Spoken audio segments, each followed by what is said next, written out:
Krishna.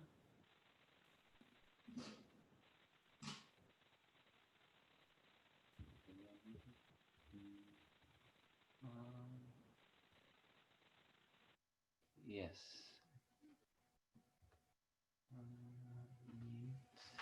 Okay. Okay, Hare Krishna. Today is July 29th, and we're reading from Srimad Bhagavatam, Canto 2, Chapter 7, Text 20. Om Namo Bhagavate Vasudevaya. Om Namo Bhagavate Vasudevaya. Om Namo Bhagavate Vasudevaya. Om Namo Bhagavate Vasudevaya. Om Namo Bhagavate Vasudevaya. Om Namo Bhagavate Vasudevaya. Again, we're reading from Srimad Bhagavatam, Canto 2, Chapter 7, Text 20. Chakram, Chakram, cha, dikshu, avihatam, dashashu, swateja, manvantareshu, manuvamshadara, vivarti, dushteshu, rajasu, tamam, vyadadat, swakirtim, satye, triprishte, ushatim, pratayan, charitrai, chakram chadikshva vibhatam dashashu swatejo. Chakram Shadikshva Vihatam Dashasu Swatejo. Manvantareshu manuvamshadaro vivarti. Manvantareshu Manuvamsadharo Vibharti. Dushteshu rajasudamam vyadadat swakirtim. Sushteshu Raja Sudamam Vyadadat Swakirtim. Satyeti prishta ushatim pratayamscharitrai. Satyeti Prishta Ushatim Pratayam Sharitrai. Chakram chadikshva vihatam dashashu swatejo. Chakram Shadikshva Vihatam Dashasu Swatejo. Manvantareshu manuvamshadaro vivarti. Manvantareshu Manuvamsadharo Vivati. Dushteshu rajasudamam vyadadat swakirtim. Dushteshu Raja Sudamam Vyadatat Swakirtim. Satye triprishta ushatim pratayamscharitrai. Satye Trisrishta Ushatim Pratayam Charitrai. Chakram chadikshva vihatam dashasu swatejo. Chakram Chadikshva Vihatam Dashasu Swatejo. Manvantareshu manuvamshadaro vivarti. Manvantareshu Manuvamsadharo Vivati. Dushteshu rajasudamam vyadadat swakirtim. Dushteshu Raja Sudamam Vyadadat Swakirtim. Satyeti prishta ushatim pratayamscharitrai. Satyeti Prishta Ushatim Pratayam Charitrai. Chakram Shadikshva Vihatam Dashasu Svatejo. Chakram Chadikshva Vihatam Dashasu Svatejo. Manvantareshu Manuvamshadharo Vibharti. Manvantareshu Manuvamshadharo Vivarti. Dushteshu Raja Sudamam Vyadadhat Svakirtim. Dushteshu Raja Sudamam Vyadadat Swakirtim. Sate Triprishta Ushatim Pratayam Charitrae. Satye Triprishta Ushatim Pradayash Charitrai. Chakram Shadikshva Vibhaktam Dashaso Svatejo. Chakram Chadikshva Vihatam Dashasu Svatejo. Manvantareshu Manuvamshadharo Vibharti. Manvantareshu Manuvamshadharo Vivarti. Dusteshu Raja Sudamam Vyadadat Swakirtam. Dushteshu Raja Sudamam Vyadadat Swakirtim. Satye Trikrishta Ushatim Patayam Charitrae. Satye Triprishta Ushatim Pratayam Charitrai. Would anybody else online like to recite? Chakram Chadikshva Vihatam Dashasu Svatejo. Chakram Chadikshva Vihatam Dashasu Svatejo. Manvantareshu Manuvamshadharo Vibharti. Manvantareshu Manuvamshadharo Vivarti. Dushteshu Raja Sudamam Vyadadat Svakirtim. Dushteshu Raja Sudamam Vyadadat Swakirtim. Satye Triprishta Ushatim Pratayam Charitrai. Satye Triprishta Ushatim Pratayam Charitrai. Would anybody else online like to recite the verse?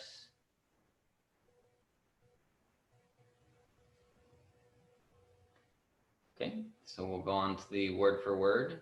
Chakram, Chakram. the Sudarshan wheel of the Lord. The Sudarshan wheel of the Lord. Cha, Cha, as well As as. well as. Dikshu, Dikshu. in all directions. in all directions. Avihatam, Avihatam, without being deterred. Without being deterred. Dashasu, Dashasu. 10 sides. 10 sides. Swateja, Svateja. personal strength. Personal strength. Manvantareshu, Manvantareshu. in different incarnations of Manu. Different incarnations of Manu. Manuvamsha Dara, Manuvamshadhara. as the descendant of the Manu dynasty. As the descendant of the Manu dynasty. Vivarti, Vivarti. rules over. Rules over. Dushteshu, Dushteshu. unto the miscreants. Unto the miscreants. Rajasu, Rajasu. upon the kings of that type. Upon the kings of that type. Damam, Dhamam. subjection. Subjection. Yadadat, Vidadat. performed. Performed. Swakirtim, Swakirtim. personal glories. Personal glories. Satye, Satye. in the Satyaloka planet. In the Satyaloka planet. Triprishte, Triprishte. the 3 planetary systems. The 3 planetary systems. Ushatim, Ushatim. glorious. Glorious. Pratayan, Pratayam. established. Established. Charitrai, Charitrai. characteristics. Characteristics.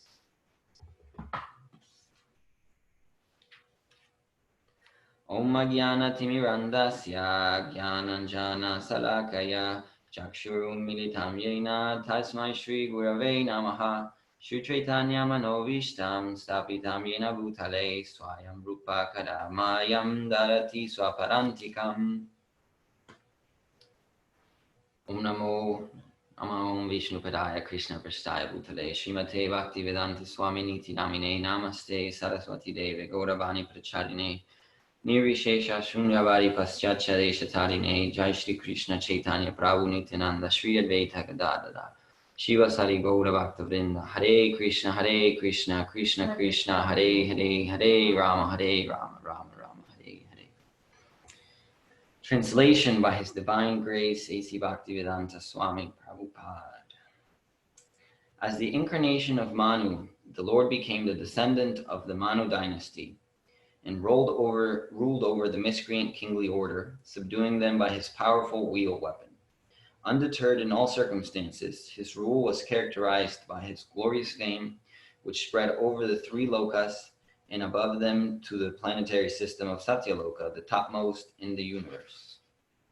Purport. We have already discussed the incarnations of Manu in the first canto. In one day of Brahma, there are 14 Manus, changing one after another. In that way, there are 420 Manus in a month of Brahma and 5,040 Manus in 1 year of Brahma. Brahma lives for 100 years according to his calculation, and as such, there are 504,000 Manus in the jurisdiction of one Brahma. There are innumerable Brahmas, and all of them live only during one breathing period of Mahavishnu.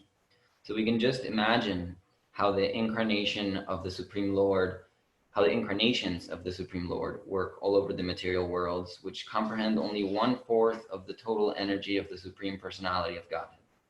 The Manvantar incarnation chastises all the miscreant rulers of different planets with as much power as that of the Supreme Personality of Godhead, who punishes the miscreants with his wheel weapon. The Manvantar incarnations disseminate the transcendental glories of the Lord. Hare Krishna. I like getting these numerical purports somehow, where, yeah, eventually we get to like some really big number, like, oh, there's 504,000 Manus in one Brahma, so that's 504,000 times infinity, so that's like about how many Manus there are in total, and that's just in one breath of Mahavishnu, and somewhere else it says there's infinite breadth of Mahavishnu, so that's like 504,000 times infinity times infinity. That's how many Manus there are. That's a lot of Manus. Hare Krishna. Yes, so Manu. So that was my first question, is what's a Manu? Because even just like I was kind of confused at the beginning. As the incarnation of Manu, the Lord became the descendant of the Manu dynasty. So that was already like, well, should Manu come before and the dynasty comes after? So that was a challenge for me. So one of the references that I found is Krishna narrating to the sun god the wisdom of Bhagavad Gita, of Krishna consciousness, and then the sun god explained it to his son Manu. So that's one Manu. And from my understanding, from the research that I did, is Manu might refer to that Manu. It might refer to the Manu that's considered the greatest Manu, the Swayambhuya Manu, or to all Manus, like Narayan Rishi refers to two people, and sometimes they're addressed as one being. So that's my understanding of Manu. I'm very open to being corrected on that. I'm not sure if that's totally accurate. Yes. So really, actually, every Manu is also some form of an incarnation of Krishna. There's a reference of that Swayambhuva Manu, who is an incarnation of Krishna. It said, and so this is a purport from Srimad Bhagavatam, Canto 4, Chapter 24, Text 42. That says, yeah, Manu might refer to the Supreme Manu, which is that Swayambhuva Manu of the 14 Manus that come per day of Brahma. And then it says all the Manus are empowered incarnations of Krishna or Manvantar avatar. So my understanding is all of these infinite Manus are different incarnations of the Lord with varying degrees of strength, depending on their relative power. Like if they're relatively less powerful, they're called Vibhuti, and if they're comparatively more powerful, then they're called Avesha. But really all the Manus are incarnations of the Lord. really in Canto 1, it says all the rishis, manus, demigods, and descendants of Manu, who are especially powerful are plenary portions or portions of the plenary portion of the Lord, which includes the Prajapatis. So it kind of seems to me like anyone or anything that's especially potent, especially powerful, that's Krishna, or a representative of Krishna, or like a portion of a plenary portion. I'm not exactly sure what that means, but some form of an incarnation of Krishna. He's always the one that's potent or powerful. And so, since we're talking so much about numbers, there are 504,000 Manvantar avatars, and each the period, the length of life of one such Manu is 72 cycles of the Yugas. So that's 4,320,000 times 72 in the reign of one Manu. This is like mind-blowing to me. And there's 14 of those in just one day of Brahma, and then that whole thing that we went through, and then infinite Brahma. So like, yeah, these numbers are so ginormous. I tapped into a little bit of what I've heard. I've heard you say, Dira, yeah, thinking about this great cosmic ginormity gives you faith, because what kind of human could come up with this? I tapped into a little bit of that, of like, yeah, these numbers are so crazy, but they line up within the philosophy. And so it's, yeah, it gave me some faith to like figure out all the different numbers and calculate the numbers. Yes, so my understanding of the Manus is kind of like Sri Chaitanya, how the Lord, he's always with his associates, that as the Manus being incarnations of Krishna, they also come with associates or descendants, or demigods that are paired with them. They all appear simultaneously with the Manu.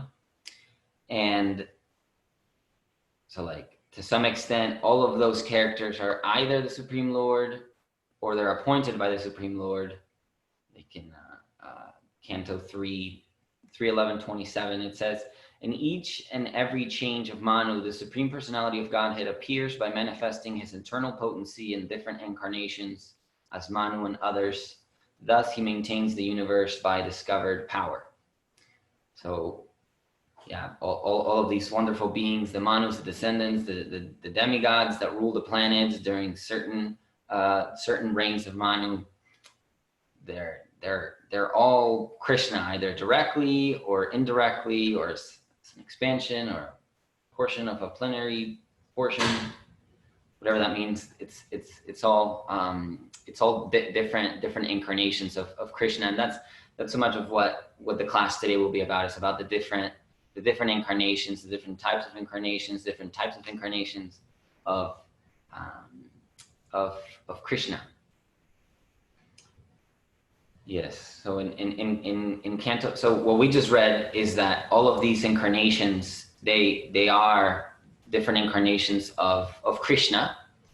And in Canto 8, it says that the Manus, the sons of Manu, the great sages, the Indras, and all the demigods, O King, are appointed by the Supreme Personality of Godhead in his various incarnations, such as Yagya. So there's a distinction there. At least to me, it seems like a distinction where they're all incarnations of Krishna, and simultaneously, somehow, I don't fully get it, but simultaneously, somehow, they're also appointed by Krishna. I don't exactly know what that means, but that's what the Shastra says. They're all Krishna, they're all appointed by Krishna. And so even just there, okay, so they're all some forms of Krishna, and like the purport says towards the end, the Manvatar incarnation chastises all the miscreant. No, not there. right above that. So we can just imagine how the incarnations of the Supreme Lord work all over the material world, which comprehend only 1/4 of the total energy of the Supreme Personality of Godhead. So even just there, in the Chaitanya Charitamrita, it says we can just see how impossible it is even to write just about the Manvantar, just the Manvantar avatar, and like they're all forms of Krishna, of the Supreme Lord. So it's not like we'll say they're less, but if we consider like them compared to like the Leela avatars or to Krishna himself, they're like, they're relatively lesser. But even just there, just even talking about this lesser component is impossible to really fully grasp, fully comprehend, fully write about, because it's still, even though it's the lesser portion, it's still so vast, so infinite. The Manu, the Manvantar incarnations. So regarding other types of incarnations, there's 6 types. 6 types of incarnations or avatars of Krishna, and one of them is the Purusha avatar. So that's all the different incarnations that come from Vishnu, and then the portions and plenary portions and expansions of Vishnu, Garbhodakashai Vishnu, Kshirodakashai Vishnu, Mahavishnu, and then all of the different expansions that come from there that I don't know all of the different expansions, but looking at the categories, that's one of the categories. And another one, maybe these two are the most known, the most talked about, is the Leela avatars. So that's the avatars whose purpose is pastimes, like Nrsingadev, Krishna, Rama, the different incarnations that are here to enjoy in the form of Leela, in the form of pastimes, in the forms of different relationships. And then the 4 other types of incarnations are the Guna Avatars. So that's the avatars that control the material energy. So there's 3, right? There's Lord Brahma, Lord Shiva, Lord Vishnu. We have the Manus, the Manvantar avatars, which we just talked about. There's about like infinite times infinity times 504,000, probably times infinity somewhere else in there. So lots of them. There's the incarnations of the different yugas, the Yuga avatars, which come in different colors. Those are color coded. And then the incarnations of empowered living entities, which are the Shaktavesha avatars. So those are the six categories, and then there's different subcategories within but those are the 6 types of incarnations that Krishna comes in. I don't exactly know where it's from or what the quote is, but that Krishna likes variety. There's something like this. So this is one way that we can see Krishna likes variety. There's like 6 categories, and there's infinite in each category. Yeah, so we mentioned the Guna avatars, the Manvantar avatars, and then so like some of the Manvantar avatars are also counted as Leela avatars. So it's kind of complicated. It's pretty complex. Like Yagya and Vamana are Manvantar incarnations, but they're also counted as Leela avatars. Krishna doesn't really need to follow any rules or any boxes, so he can just kind of do whatever he wants. And then for me to try to understand it, then it's really hard, because I was like, well, if you're a Manvantar incarnation, shouldn't be a Leela incarnation also, but somehow or other Krishna is not listening to me, and he's still doing it. He's still being a Leela avatar and a Manvantar avatar. So what can I do? Yes. So then the 4 Yuga avatars, they come color coded. And I found 2 variations of the descriptions. So there's white, which is in Satya Yuga. There is a red incarnation. So that white incarnation, it has 4 arms, and it's a brahmachari. The description is that he wears bark. I don't know exactly how that works, but he has like a stick and a water pot. So he's white and has 4 arms. And then in Tetra Yuga, Krishna comes as red, and he also has red arm, or he also has 4 arms. And I believe that incarnation inspires people to perform sacrifice, to perform ritualistic sacrifice. And then, so then one description says that then the last 2 are black and yellow. So it's Krishna in his Shamasundar form, and then Lord Chaitanya. And the other description includes dark blue, which describes that one as Shama, describes dark blue and black, though sometimes there's that exception of the 5th, so there's like some mystery there around dark blue versus black. I don't entirely know. I always thought that they were kind of the same. But yes, so the Pita, I think that's how it's pronounced, Pita. I don't think it's Pita, the yellow. So that's Chaitanya's incarnation in the Kali Yuga. That one's like a secret. It's like a rogue incarnation, where at least in some descriptions, those 4 other colors, the white, red, dark blue, black, they're described, and then there's this mysterious yellow form, so glorious and merciful as Lord Chaitanya.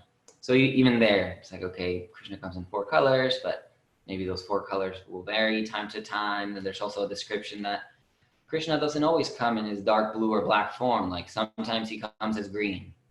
So whatever, I was just like, what? That was too much for me. I just stopped there. I didn't look into it any further. My understanding was that it was not speaking about Ramachandra, but that in certain, I forget if it was like on certain days of Brahma, certain Manvantars, certain cycles. I don't know, there's so many cycles. Sometimes he comes as green, whatever that means. Sometimes there's a green Krishna, I guess.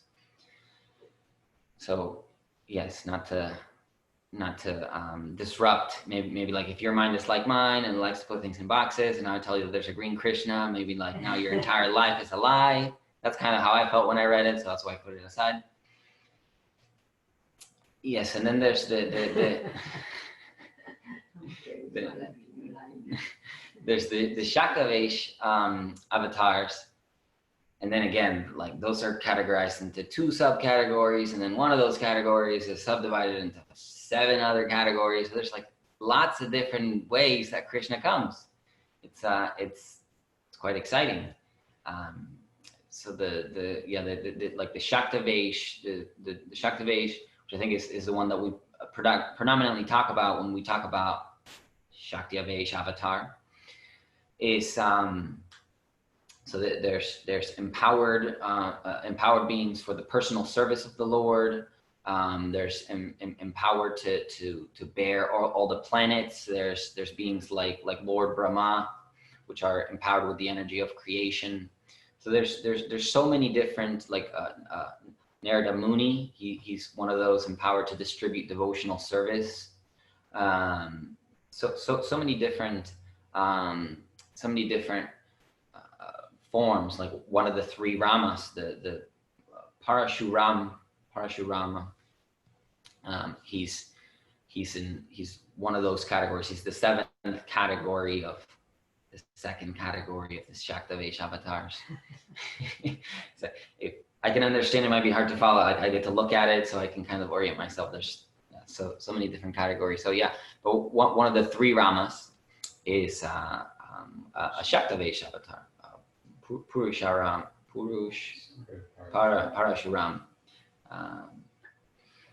Yes, and something that I found interesting is, okay, so there's like all these different posts designed for highly elevated, pious jivas, like Indra or Brahma, those roles. And then if there's no one that qualifies, no one that's good enough, then Krishna will take those roles himself. So really, Krishna can do whatever he wants. I mean, there's really no box. There's no like, it's like I really try to categorize Krishna and understand him, and he can just kind of do whatever he wants, take the place of whoever he wants. So there's 2 how to say, there's two, I don't want to say types, I already used the words, there's two qualities of incarnations also. So there's types and categories and subcategories, and then there's also qualities two qualities of incarnations, like Brahma, Rudra, Manu, Prithu, Vyasa. Those are material qualitative incarnations. So they're in contact. They're not necessarily affected by the material world, but they're in contact with the material world. And then his incarnations like Ram, Nrsimhadev, Varaha, Vamana, those are his transcendental incarnations. And the key point there is that Krishna is the source of all of them, whatever the infinite number, whatever the type, the subcategory, the classification. Really, Krishna is the source. Really, Krishna is the source. Really, he's the center. He's the fountainhead. He's Godhead. He's the very source from which all of these different tattvas and Vishnus and subcategories and expansions, plenary portions, all of these things, they all come from Krishna. That's the key point. Maybe a month ago or a few weeks ago, I was talking with Malini, and she was, she was telling me that Shiva is not Vishnu tattva and it's not Jiva tattva. And I was like, what do you mean? The Bhagavad Gita says there's two kinds. There's Vishnu tattva and then Jiva tattva. I was like, well, yeah, but it's not really. What? Like, what do you? The Bhagavad Gita's lying to me. What do you mean? It says there's two categories. And then Malini explained, yeah, well, it might be confusing if I come along and I read the Bhagavad Gita and it's like, oh, there's like 6 tattvas or however many they are. So like, let's just start with 2, and then that's like the pocket dictionary. And then once I get the pocket dictionary, I can move on to the bigger dictionary. We've used that analogy recently. So there's the Shiva tattva, and I didn't go too much into the Jiva tattva, but I found something in my research in Canto 1, Chapter 3, Text 5 that reminded me of this. Also something that Malini has said to me, where okay, so Shiva is a portion of Krishna. Lord Vishnu is non-different from the personality of Godhead, and Lord Shiva is in the marginal position between the personality of Godhead and the living entities or jivas. I don't exactly know what that means, but he's somewhere in between. Like there's a gray area somewhere. Brahma is always a jiva. He's the highest living entity, the most pious. And again, sometimes Krishna might take his role.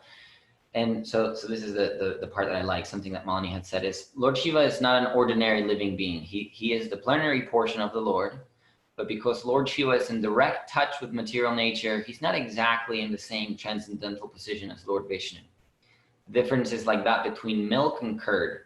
Curd is nothing but milk, and yet it cannot be used in place of milk. Right? I like that analogy. You've said something very similar to me with yogurt. Yeah, Lord Shiva is not quite Vishnu tattva. He's definitely not Jiva tattva. He is a plenary portion of the Lord, but in the end, he's curd.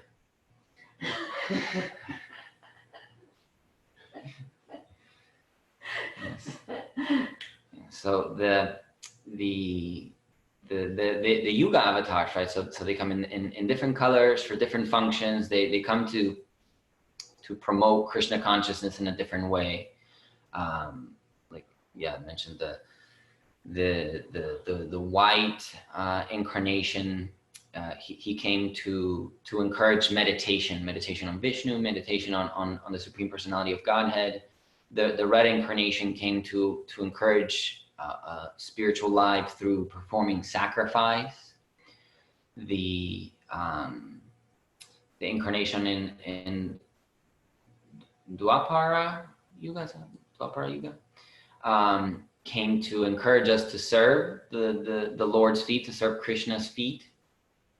And then Lord Chaitanya, he came to encourage congregational chanting of the Mahamantra, and it said that all the benefit that whatever result was obtained in Satya Yuga by meditating on Vishnu, and Tetra Yuga by performing sacrifice, and in Dwapar Yuga by serving the Lord's lotus feet, can also be obtained in Kali Yuga simply by chanting the Hare Krishna Maha Mantra. Hare Krishna, Krishna Krishna, Hare Hare, Hare Rama, Rama Rama, Hare Hare. Chakram chadikshva vihatam dashashu swatejo manvantareju manuvam shataro viharti dusteju raja sudamam vyadadat swakirtim satyeti triprishta ushatim pratayam charitrai. As the incarnation of Manu, the Lord became the descendant of the Manu dynasty and ruled over the miscreant kingly order, subduing them by his powerful wheel weapon. Undeterred in all circumstances, his rule was characterized by his glorious fame, which spread over the three lokas and above them to the planetary system of Satyaloka, the topmost in the universe. Hare Krishna. I welcome questions, comments, concerns, corrections, any kind of sharing.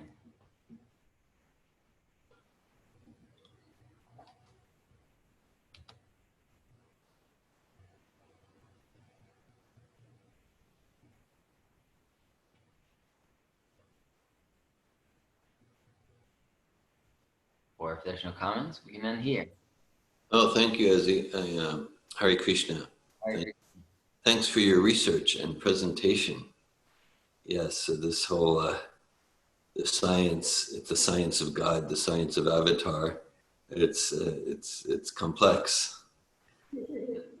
Yeah, so there's clearly a lot of structure, and within that structure, there's also personal flexibility. It's not a rigid structure. I like how you described the 6 categories. A 7th category could be considered the Vibhuti incarnations, which you also mentioned. And yeah, and as you indicated, it's not like the categories are necessarily mutually exclusive. Mm-hmm.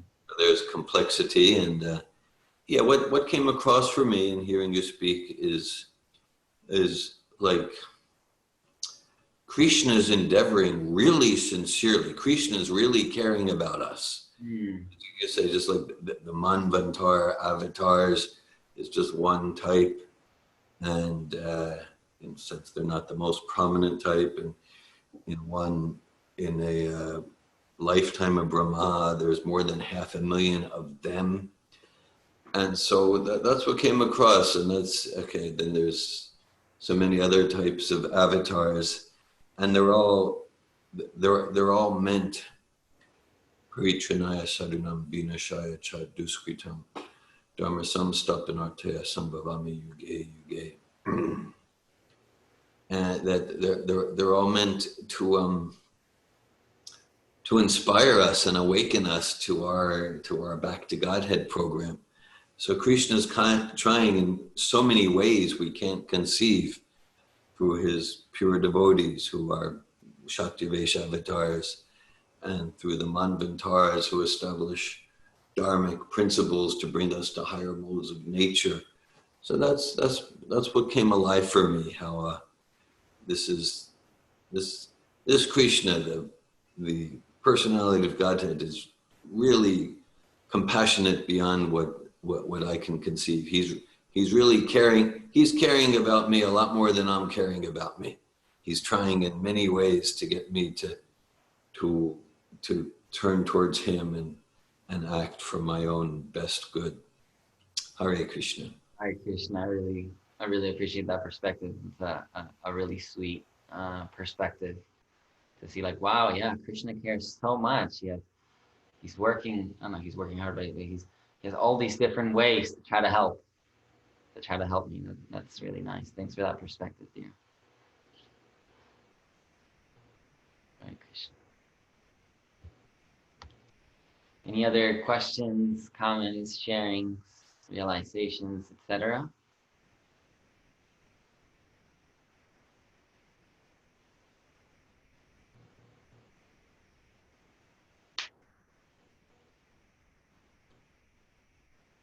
Okay.